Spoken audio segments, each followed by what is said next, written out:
Hello friends, welcome to my channel. ఇది నా tasty వంట. ఈరోజు రెసిపీ మసాలా గుత్తి వంకాయ. అదిరిపోయే టేస్ట్తో స్పైసీగా కావాలంటే ఒకసారి నా స్టైల్లో ట్రై చేసి చూడండి. అలాగే మన ఛానల్ ఫస్ట్ టైం చూస్తున్న వాళ్ళు సబ్స్క్రైబ్ చేసుకోండి. ముందుగా స్టవ్ ఆన్ చేసి ప్యాన్ బాగా వేడయ్యాక 1/2 కప్ పల్లీలు వేసి దోరగా కాస్త రంగు మారేంత వరకు వేయించండి. ఇప్పుడు 1/2 కప్ నువ్వులు వేసి పచ్చివాసన పోయేంత వరకు దోరగా వేయించండి.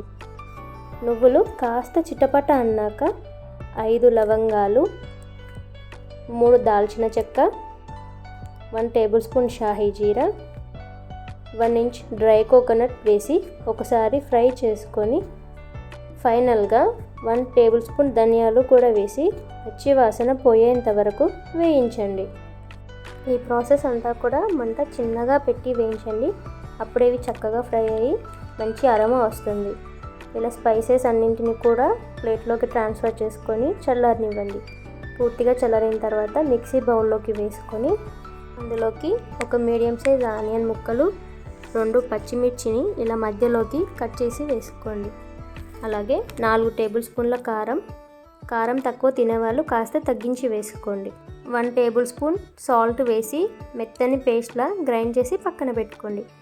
ఇప్పుడు సాల్ట్ వేసుకున్న వాటర్లో ఒక్కో వంకాయని తీసుకొని ఇలా నేను చూపిస్తున్న విధంగా 6 భాగాలుగా కట్ చేసుకొని ఈ వాటర్లో వేసుకోండి. ఇలా 6 భాగాలుగా కట్ చేయడం వల్ల వంకాయలు తొందరగా ఉడుకుతాయి. మిగిలిన వంకాయలన్నీ కూడా ఇలా కట్ చేసి పెట్టుకోండి. ఇప్పుడు కాయలన్నింటినీ మసాలా స్టఫింగ్ చేసుకుందాం. ఒక్కో వంకాయని తీసుకొని మధ్యలో కాస్త మసాలాను యాడ్ చేసి ఇలా లైట్గా ప్రెస్ చేశారంటే మసాలా బాగా పడుతుంది. అలాగే ఎక్సెస్ పేస్ట్ అంతా కూడా బయటికి వచ్చేస్తుంది. ఇలా మిగిలిన వంకాయలన్నింటినీ కూడా స్టఫ్ చేసి రెడీగా పెట్టుకోండి. చాలామంది మన వీడియోస్ చూస్తున్నారు కానీ లైక్ చేయడం లేదు. ప్లీజ్ కొంచెం లైక్ చేసి నాకు సపోర్ట్ చేయండి. ఈ వీడియో చాలామందికి రీచ్ అవ్వడానికి హెల్ప్ అవుతుంది. ఇప్పుడు స్టవ్ ఆన్ చేసి ప్యాన్ పెట్టి ప్యాన్ బాగా వేడయ్యాక 2 పావుల నూనె వేసి హీట్ చేయండి.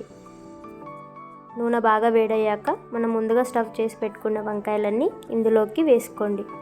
ఇలా వేసేటప్పుడు ఆయిల్ చిట్లుతుంది, కాస్త జాగ్రత్తగా వేయండి.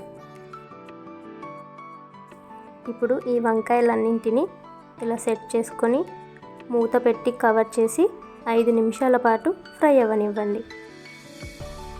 5 నిమిషాల తర్వాత మూత తీసి వంకాయలని మరోవైపు తిప్పుకొని మరో 5 నిమిషాల పాటు ఆయిల్లో ఫ్రై చేయండి.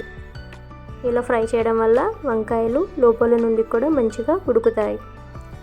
ఇలా వంకాయలని మంచిగా ఫ్రై చేసుకొని 50% కుక్ అయ్యేంత వరకు మూత పెట్టుకొని ఉడికించండి.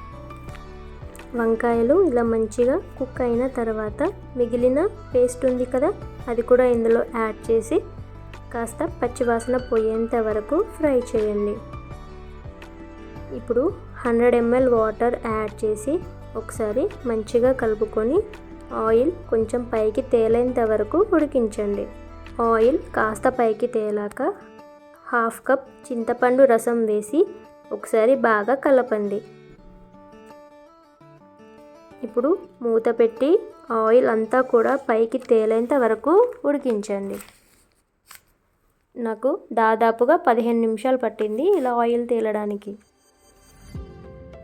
ఇప్పుడు ఒకసారి కలుపుకొని 1 టేబుల్ స్పూన్ ధనియాల పొడి, 1/2 టేబుల్ స్పూన్ గరం మసాలా వేసి మెల్లిగా కలపండి. గట్టిగా కలిపితే వంకాయలు విరిగిపోతాయి. ఇప్పుడు మంట చిన్నగా పెట్టి ఒక 5 నిమిషాల పాటు ఆయిల్ అంతా పైకి తేలేదాకా ఉడకనివ్వండి. చూసారు కదా, ఆయిల్ అంతా కూడా పైకి చక్కగా తేలింది అంటే వంకాయలు మంచిగా ఉడికినట్టే. ఫైనల్గా ఒక కట్ట కొత్తిమీర తరుగు వేసుకొని ఒకసారి కలుపుకొని సర్వ్ చేసుకోవడమే. చూసారు కదా, సింపుల్ అండ్ టేస్టీగా గుత్తి వంకాయ మసాలా కర్రీ రెడీ అయిపోయింది. ఈ రెసిపీ మీకు నచ్చిందా? అయితే తప్పకుండా లైక్ చేయండి. నా ఛానల్ని సబ్స్క్రైబ్ చేసుకోండి. మీ ఫ్రెండ్స్ అండ్ ఫ్యామిలీతో ఈ వీడియోని షేర్ చేయండి. మీకు ఏదైనా రెసిపీ కావాలంటే నాకు కామెంట్ సెక్షన్లో కామెంట్ చేయండి. మళ్ళీ నెక్స్ట్ వీడియోలో కలుద్దాం. Bye bye.